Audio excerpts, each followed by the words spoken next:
चलिए वेलकम, स्वागत है सभी का। नया टॉपिक में हम आ गए, भारत का संवैधानिक विकास। पहले समझ लें, संवैधानिक विकास में जो प्रश्न पूछने की जो संभावनाएं हैं, दीर्घ उत्तरीय प्रश्न 4 प्रकार का होगा और ये लघु उत्तरीय होगा, जिसको टिप्पणी बोलते हैं। बीपीएससी में नया ट्रेंड आया है टिप्पणी, ठीक है। दीर्घ उत्तरीय प्रश्न में ब्रिटिश काल में संवैधानिक विकास, ब्रिटिश काल में संवैधानिक विकास, कंपनी के काल में संवैधानिक विकास, अंग्रेजी सत्ता यानी क्राउन के काल में संवैधानिक विकास, 1935 का भारत शासन अधिनियम। 1935 का भारत शासन अधिनियम एक ऐसा टॉपिक है जो लघु उत्तरीय भी पूछेगा या दीर्घ उत्तरीय में, और एक ये और ये दोनों लघु उत्तरीय भी पूछ सकता है और दीर्घ उत्तरीय भी पूछ सकता है, ठीक है। अब लघु उत्तरीय में 1773 का रेगुलेटिंग एक्ट, 1833 का चार्टर अधिनियम।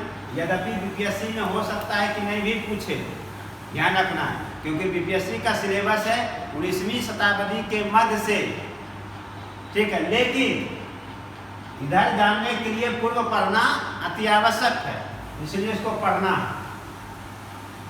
1858 का भारत शासन अधिनियम ये पूछ चुका है पिछले बार बीपीएससी। 1909 का भारत परिषद अधिनियम, 1919 का भारत शासन अधिनियम, 1935 का भारत शासन अधिनियम और 1947 का भारत स्वतंत्रता अधिनियम।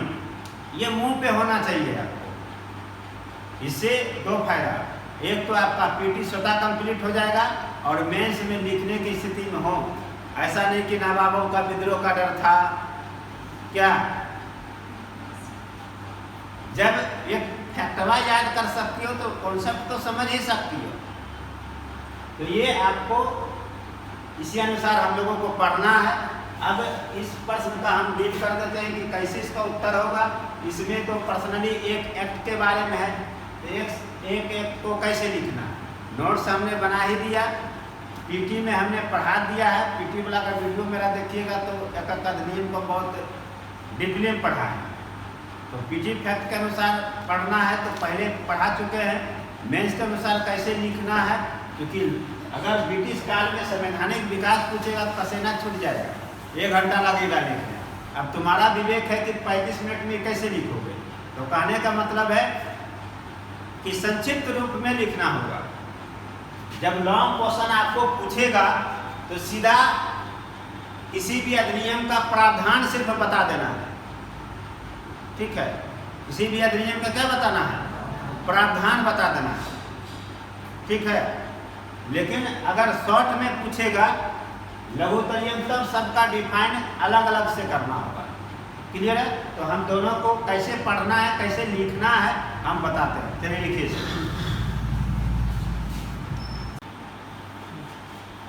चलिए इधर सुनो, इसमें 4 टॉपिक लिखा है लॉन्ग में। 35 का अधिनियम को छोड़ दो।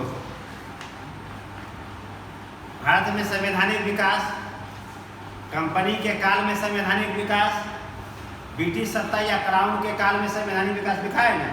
सबका आंसर ही होगा, प्रश्न का ही आंसर का फॉर्मेट एक ही। अब समझो, भारत में संवैधानिक विकास तो हो ही गया, हो गया ना। अगर पूछेगा कि कंपनी के काल में संवैधानिक विकास, तो ये वाला एग्जाम में नहीं लिखना, खाली क्या लिखना है, क्लियर हो गया। सीमाएं महत्व सब में एक ही होगा, विशेषताएं एक ही होगा, उद्देश्य एक ही होगा, प्रस्तावना एक ही होगा। प्रस्तावना में क्या लिखोगे कि 1764 में बंगाल में कंपनी का शासन स्थापित हुआ। लॉर्ड रॉबर्ट क्लाइव ने द्वैध शासन प्रणाली व्यवस्था लाई, लेकिन द्वैध शासन प्रणाली विफल रहा। इसकी विफलता के परिणाम स्वरूप ब्रिटिश संसद द्वारा कंपनी के शासन संचालन हेतु अधिनियम लाए गए। प्रथम अधिनियम 1773 का रेगुलेटिंग एक्ट था। इस अधिनियम के उपरांत कंपनी के काल में 1773 से लेकर 1853 तक कई अधिनियम बने। हो गया, क्लियर हुआ? अरे क्लियर हुआ? लिख दिया प्रस्तावना। प्रस्तावना मतलब तो जोड़ना, पीछे जाके 304 लाइन में पैक कर दिए। हाँ, तो कंपनी के उद्देश्य, चाहे क्राउन का सत्ता का उद्देश्य, क्राउन के काल में जो भी अधिनियम आया उसका उद्देश्य यही होगा, विशेषता है। ठीक है, तो क्राउन वाला पूछेगा, ये कंपनी वाला पूछेगा कि ये लिखेंगे कि नहीं लिखेंगे? हाँ, भैया हिला रहे थे जो, ये नहीं लिखना। और जब पूछेगा क्राउन के काल में संवैधानिक विकास, तो फिर ये नहीं लिखना, ये लिखेंगे। क्लियर हुआ?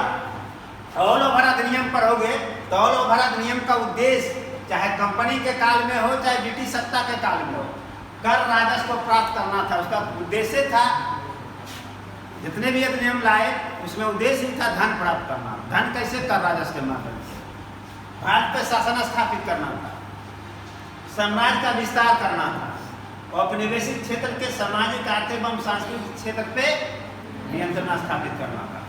कई जगह आप देखे होंगे कि कॉर्नवालिस ये कंफ्यूजन में है, या लॉर्ड विलियम बेंटिक के काल में, तुम इन लोग क्लियर करोगे कि प्रशासनिक पदों पर धर्म, लिंग, वंश के आधार पे भेदभाव नहीं किया जाए। तो क्या है? स्थापित करना था। ये शब्द ही कई बहुत बड़ा शब्द है, सामाजिक, आर्थिक, सांस्कृतिक। बहुत अपना सांस्कृतिक में नरबली प्रथा समाप्त करने का अधिनियम लाया, दास प्रथा, ठगी प्रथा, सती प्रथा, विधवा पुनर्विवाह, हो गया सांस्कृतिक। शिक्षा, साहित्य, ईसाई मिशनरियों को विशेष सुविधा, सब क्या है? सांस्कृतिक। साहित्य का विकास, William Asiatic society, William Jones की स्थापना किया था, बहुत चीजें हैं। प्रशासनिक सुधार, अब देखते हैं विशेषताएं। अगर ऑल ओवर हम विशेषताएं देखें तो औपनिवेशिक हित से प्रेरित विधान लाया गया।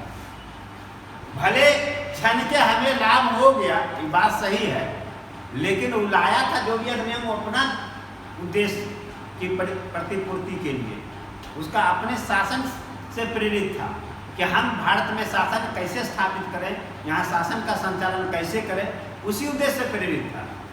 अगला, प्रशासनिक सुधार पर बल दिया गया। कई चीजें सुधार किया, नहीं किया? लोक निर्माण विभाग डलहौजी लाया था ही, उसके पहले भी ये लोक सेवा आयोग का गठन हुआ था, नहीं हुआ था? शिक्षा आयोग का, मैकाले का गठन हुआ, विधि आयोग का गठन हुआ, न्यायिक व्यवस्था में सुधार हुआ, इलबर्ट बिल लाए गए। उस सब ऑल ओवर में क्या कह सकते हो? प्रशासनिक सुधार पे बल। शासन स्थापित एवं संचालन हेतु गवर्नर जनरल एवं वायसराय का पद लाया गया था, नहीं लाया गया था? कंपनी के काल में गवर्नर जनरल और क्राउन के काल में वायसराय, नहीं लाया गया। इतना नियम कहीं भी हर जगह वायसराय और वायसराय के परिषद मंडल, ये था ना।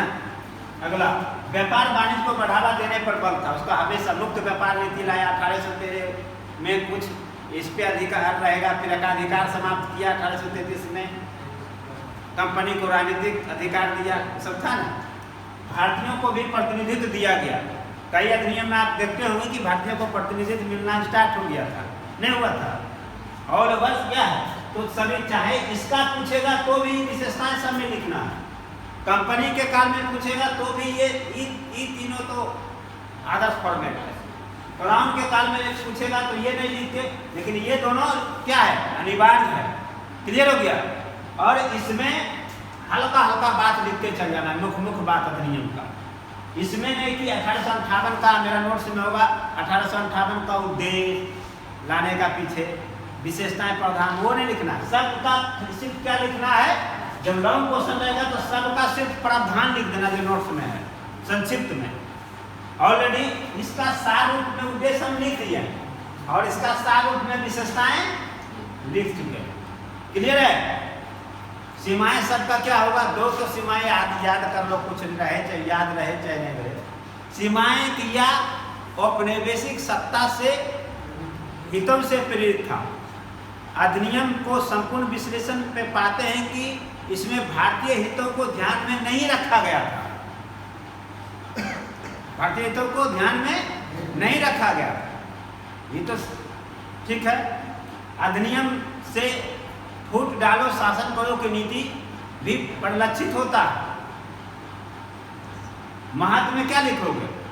वो महत्व में अब बढ़ा चढ़ा के लिखो, पहली बार भारतीयों को भारत में संविधान का विकास हुआ। जो आज़ादी के बाद जो भारत में संविधान आया, संविधान सभा का गठन हुआ, कहीं न कहीं भारत में अंग्रेजों के द्वारा जो संवैधानिक विकास लाया गया उसी से प्रेरित था।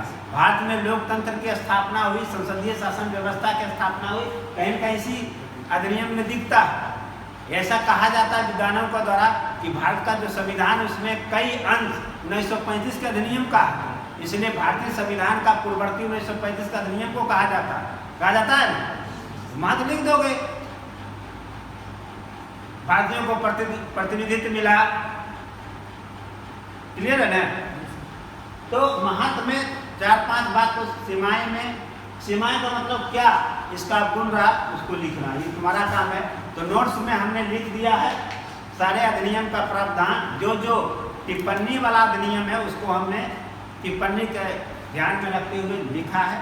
नोट्स जरूर एक बार पढ़ेंगे, किताब भी पढ़ेंगे, किताब नहीं भी पढ़ेंगे लेकिन नोट्स अगर पढ़ लेंगे, क्योंकि नोट्स में हमने बेहतर तरीके से लिखने का प्रयास किया ताकि आपको किताब में भटकाव की स्थिति ना हो। यहाँ अगर नोट्स ही पढ़ लेंगे तो आपका पीटी भी संपूर्ण कंप्लीट हो जाएगा और मेंस भी संपूर्ण कंप्लीट हो जाएगा। अधिनियम में खास करके हमने ऑल ओवर उसमें डालने का प्रयास किया।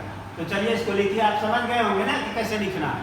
हाँ, समझ में आया तुमको? चलो ठीक। अब हमें आंसर फॉर्मेटिंग बना दिए हैं, आप लोग आराम से इसको रूम में समझ लेंगे। यहाँ समझ लीजिए, रूम में आराम से आपको उत्तर। ये मेंस के एग्जाम के लिए कितना जानते हो आप, कितना पढ़े हो, कितना कंटेंट या कॉन्सेप्ट क्लियर है, महत्वपूर्ण नहीं है। किसी प्रश्न का उत्तर कैसे लिखाएगा एग्जाम हॉल में वही महत्वपूर्ण है। और एग्जाम हॉल में ये तुमको याद आएगा, तेरी याद बहुत आती है नहीं? हाँ, तेरी याद बहुत आती है। कई घटनाएं घटती है लेकिन इसमें जो महत्वपूर्ण घटनाएं आता है, जो निर्णायक मोड़ होता है, वो ज़्यादा याद आता है। निर्णायक मोड़ संवैधानिक विकास पढ़ा, मान लीजिए 1773 से लेकर 1947 तक, लेकिन इसका अंतिम निष्कर्ष क्या है? ये कि आप कैसे लिखेंगे। अगर पूछा ब्रिटिश काल या भारत में संवैधानिक विकास, प्रस्तावना बता ही दिया कैसे लिखाएगा, उद्देश्य विशेषताएं बता दिए हैं, विकास या अधिनियम तो कंपनी के काल में और क्राउन के काल में, मुख्य बात प्रावधान लिख देना है। सीमाएं, उसकी कमियां निकालना। महत्व, प्रासंगिकता या देन क्या है? नहीं है देन। आप देखिए कि 1833 के अधिनियम में यह प्रावधान किया गया था कि धर्म, लिंग, बस, जाति के आधार पर भेदभाव नहीं किया जाएगा, सभी को अवसर मिलेगा। राय था ना?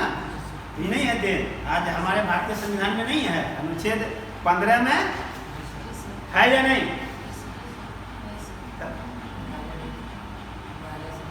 क्या बोला? हाँ, सुप्रीम कोर्ट लाया गया 1773 में, तो नहीं है उसका देन, है कि नहीं? तो जो लाया, कहाँ हमारे भारतीय संविधान में दिखता है? वही निरंतरता एवं प्रासंगिकता का लाएगा। सच्ची तो मिल ही दोगे। क्लियर है? और निष्कर्ष तो अब पूछेगा कि कंपनी के काल में, तो कंपनी कब से कब तक भारत में शासन किया? 1764 से लेकर 1858 तक, ये है ना? तो प्रस्तावना के विशेषताएं मिलेगा, विकास अधिनियम 1773 से 1853, पहला एक्ट 1773 में आया था ना। सीमाएं, महत्व, सीमाएं जो इसमें खींचोगे, महत्व जो इसमें दिखाएगा वही निरंतरता, प्रासंगिकता। इसकी निरंतरता 1858 से 1947 के अधिनियम में बदलते स्वरूप में दिखता है। किसकी निरंतरता? कंपनी वाला क्राउन में, ठीक है। पर इसकी प्रासंगिकता 1833 के अधिनियम में धर्म, लिंग, बस, जाति के आधार पे सिविल सेवा की नियुक्ति, वो भी दिखता है। क्लियर हो गया? कोच के नहीं लिखना, जो जानते हो महत्वपूर्ण, दुइये बात जानते हो दिखा दो, ताकि एग्जामिनर जो कॉपी चेक करते हैं उसको लगे कि नहीं बच्चा को है समझ विकसित। वहाँ तुम क्या लिखे हो, कितना एक पेज लिखे और फालतू कहानी किस्सा लिखे हो, क्या कोई फायदा नहीं, नंबर नहीं मिलेगा। तुम 2 ही स्टेप में लिखे हो, लेकिन मूल बात लिख दी हो तो उसको पता चल जाता है, कॉपी जो जांच करता है कि इसको समझ विकसित है। मुख्य परीक्षा का टेस्ट होता है समझ विकसित का, कि आप में समझ विकसित है कि नहीं। क्लियर है ना। अब अंग्रेजी सत्ता में प्रस्तावना हो गई, विशेषताएं होगा, विकास अधिनियम क्या लिखोगे 1858 से 47 तक की सीमाएं महत्व गणतंत्रता प्रसन्नता देन कहाँ भारतीय संविधान में, भारतीय संविधान में नहीं है अभी। अगला अब अधिनियम या एक्ट का लघुत्तर ये लिखा है ना 1773 1833 लिखा है ना 8 उस सब का आंसर फॉर्मेट यानी टोटल का कैसे होगा, ऐसे होगा। प्रस्तावना, परिचय, उद्देश्य, प्रावधान या विशेषताएं, सीमाएं, दोष, महत्व और निष्कर्ष। क्लियर हुआ, सब का ऑल होगा। ऐसे नोट्स में हम लिख दिया, तुमको समझ में आ जाएगा। नोट्स में पढ़ोगे तो सीमाएं जरूर पढ़ना, प्रावधान विशेषताएं महत्वपूर्ण नहीं है, वो तो किताब में जो लिखा है वही लिख दोगे। मेन होता है कि सीमाएं और महत्व कैसे निकाला जाता है। अब कैसे निकालेंगे, कुछ अधिनियम में हमने सीमाएं महत्व लिखा है, कुछ में नहीं लिखा, तो तुम निकालो, खोजो इसको, 2 पॉइंट 3 पॉइंट निकाल के तो देखो क्या कमियां रहा। पूरा पढ़ोगे अस्थिर से सोचो कि कमियां निकल जाएगी। जिसको सीमाएं निकालना और महत्व या प्रभाव लिखने आ गया वो मेंस का मास्टर हो गया। प्रावधान विशेषताएं तो सब लिखता है, क्योंकि वो किताब में है, किताबें वाला चीज लिखता है। मेन है पढ़ने का कला, मेंस का चिंतन करने का कला कि आप सीमा यानी आलोचना कैसे कर रहे हैं, ठीक है, उसकी दोष यानी कमियां को कैसे निकाल रहे हैं, और फिर महत्व कैसे बताने का प्रयास कर रहे हैं, उसका प्रभाव क्या पड़ा वो बताने कैसे प्रयास कर रहे हैं, वो मुख्य है। क्लियर हो गया। तो चलिए देखिए